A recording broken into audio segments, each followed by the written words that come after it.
In the year of 1999, Namco Hometech hit the scene with its first true attempt at a 3D platformer, starring its very own round yellow arcade mascot. And seeing how other franchises successfully made their transition into this new genre meant that the company wanted to try something different for the character's 20th anniversary. Many had speculated on how such a game could even work in the style, or if it would even sell well enough. There have even been old prototypes of the game that were met with furious disappointment from higher-ups in the company and were subsequently canned as a result. But, despite all of that, the final product released to a decent reception, and after playing through this title for myself over the last few years, I can safely say that they pulled it off rather well. So well, in fact, that it sold 1.25 million copies, spawned 2 other sequels, a racing spin-off, and an HD remake as of recently. So if you've played literally any of the early 3D platformer with the hub worlds, collectibles, backtracking, and such, then you will be very familiar with this game's formula.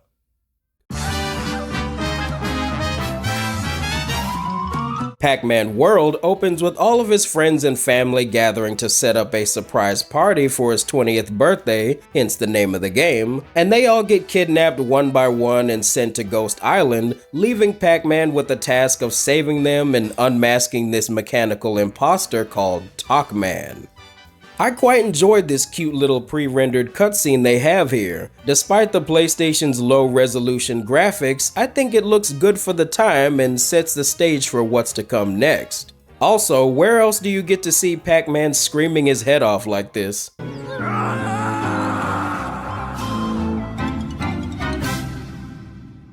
Rescuing all the friends is a very integral part of the gameplay, as it is necessary to access the final boss. Ghost Island is the main linear hub world connecting all the different themed areas of the game. There are about 3 levels in between each, with a boss battle right after. And in those levels, you'll be doing what Pac does best: eating ghosts, collecting fruits, dots, letters for bonus stages, keys to save your friends, and Galaxian symbols to activate the mazes, just like the character is commonly known for. All of these items will be especially useful to you during the end-level slot machine, and thankfully, the developers managed to incorporate the original elements of the series into a platformer collectathon type of style that works decently and is unique to Pac-Man. Mind you, I don't necessarily love the mazes in this game, simply for the extra obstacles they added, which frequently got in the way and led to a few cheap deaths here and there. But I still commend the team for trying something different. Now, as for the most important part of any platformer, the controls, Pac-Man can butt bounce to crush enemies, press buttons, and gain extra height for tricky jumps. Rev roll to activate hover plates and blast off of ramps like Sonic the Hedgehog. And finally, he can throw Pac dots as a projectile attack.